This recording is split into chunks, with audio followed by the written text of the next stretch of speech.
I have inside information on Jeffrey Epstein and why the U.S. government is reluctant to be more transparent. And I know this because when I was working in government, meetings were not how shall we tell the public, but what shall we tell the public. So often the best we can get in our skepticism is to know that we are not being told the truth. I think people need to know the truth. So put on your seatbelt. I'm going to tell you everything.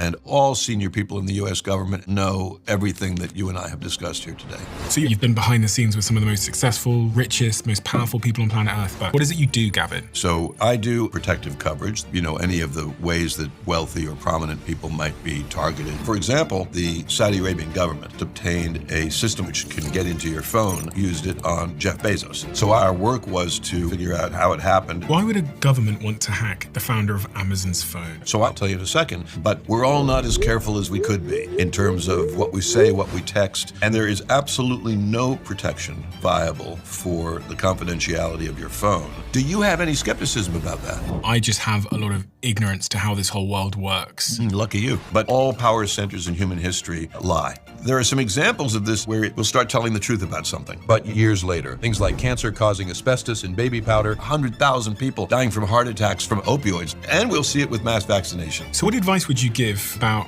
how to navigate in the world we're living in today to avoid risk, threat? I've got some core truths. So first of all, guys, I've got a quick favour to ask you. We're approaching a significant subscriber milestone on this show, and roughly 69% of you that listen and love this show haven't yet subscribed for whatever reason.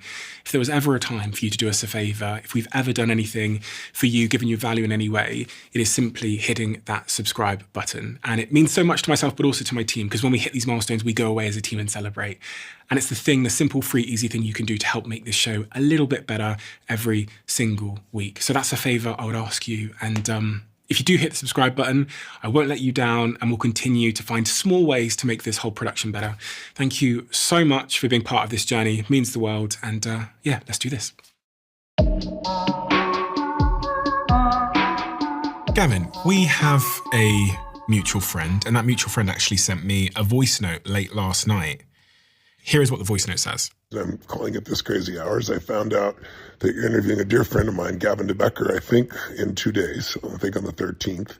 He is an extraordinary human being, extraordinary soul. He comes from a very tough background, but what he's done to move from that background to becoming probably the single greatest security expert in the world, he designed the systems that are used to protect the Supreme Court. Well, I've met him decades ago when there was a threat happening to a former girlfriend of mine, and then I was getting threatening letters, and he deciphered the letters in